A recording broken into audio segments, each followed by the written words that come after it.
theoretically be easier. That's right. Um, Okay. Yeah. And that's they bring with them the different form factors.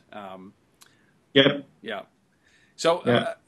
maybe just shifting gear a little bit, because a lot of the folks that listen and watch these things are very intrigued, about marketing these things, right? So um, Xobni launched Xobni for Outlook. What was it? 2 years ago? Plus 2+ years ago? 3 years ago? Let's see. Yeah, about 2.5 years ago, I believe. Okay. So and then the BlackBerry client, obviously 2.5 years later, and you know, how do you push that out? Do you push it out through partners? Do you push it out obviously through the channel that you've already established with the desktop stuff? You leveraged all that. Why don't you walk us Uh, through that a little bit? yeah, I mean, to be honest, it's we're going to leverage every channel we have. Yeah.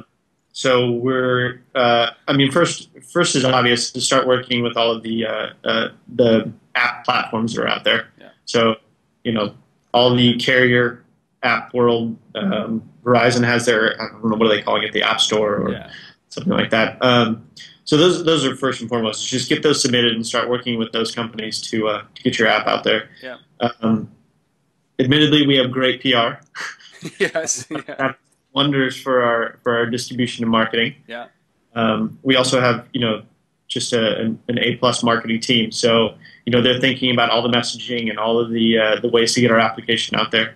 Yeah. We're also really are going to be focused on the distribution channels in terms of just running ads on the different networks. What are a few of them? AdMob and GetJar and things like that. So we'll be thinking about those. So no channel is worth ignoring necessarily, right? Yeah. Well, especially in a startup, in a young company mode. But I mean, I read a review of I think it was in the Wall Street Journal. TechCrunch covers you guys, so it's a pretty impressive roster of folks that. But you've built that up over the relationship over the years because of Xobni for Outlook. Yeah. Right. So, I mean, in hindsight, great strategy. Build a desktop client, get 5 million installs, leverage those into the BlackBerry client. Right. Yeah. It's pretty Yeah. easy. Yeah, leveraging our Outlook users is going to be really powerful, and admittedly, we're not doing as much as we could in that space right now. We sort of wanted it to grow organically as a mobile device, Yeah. And also just sort of I hate to say this, but I don't think you want to grow too fast, especially when it comes to the mobile space, just because there are a lot of variables, Yeah. far more than are in the any other space, Yeah. and so you kind of want to soak those up slowly. Yeah. And being able to refine the product and make changes and make sure that you support everyone's different variables. So true. Yeah, I mean the cost of support is can be very expensive when it comes to to a mass influx of comments and critiques from a huge number of users. And that's good advice, is that sometimes you can fail because you're so successful, right? Yeah. So many Definitely. downloads, so many complaints. But it hasn't happened, obviously, because the reviews that I've read from Xobni for BlackBerry have been very, very positive to date. So you talk about leveraging your channel, leveraging everything, but controlling or containing the kind of growth. Mm-hmm. Mobile has if you have 35 million BlackBerries out there, and 50% of those, so just say 17 or 18 million of those are in the enterprise that might find this product appealing. You have to get through their security, you have to get through their audits and their testing and everything like that. But you want to control that. You don't want 17 million email messages or phone calls coming in at the same time. No, you don't. Good advice.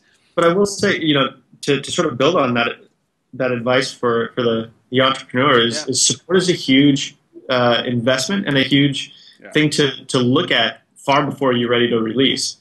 One is that's really sometimes the voice of us to our customers. Yeah. So how quickly are we able to turn around and talk to them and get them through issues they might be having? I really think that our support team has made this a great experience for a lot of our users. Yeah. the front line right there. Yeah, exactly. And I mean, I'm right there next with him. You know, Yeah. I think that's, you know, to any entrepreneur that thinks that he's not going to be on the phone with a customer is sorely mistaken. Yeah. Well, it has to. I mean, customer support and is the front line or the front facing piece of your organization more so than anybody else. Marketing and PR do their jobs. But when somebody calls or emails a company about an issue that they're having with a product or a question about the product or a feature request, oftentimes it's that interaction that dictates the relationship and how long you guys spend or they spend involved. Right. Yeah, and it's key. And a lot of entrepreneurs don't think about that. You know, I just read a great article about app entrepreneurs, you know, appreneurs, software developers who... Is that what they're calling them? I haven't heard that. Maybe I just coined a phrase. It could be here. Right? But I like it.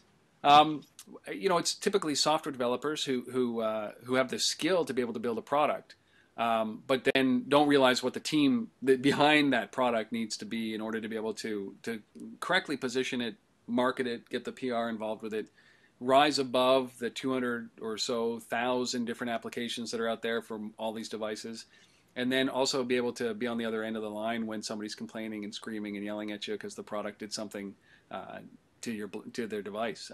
You have to be all of those, and it's not a lot of credit is given to the support folks who are involved in that. So yeah, we're on the same wavelength about that, Michael.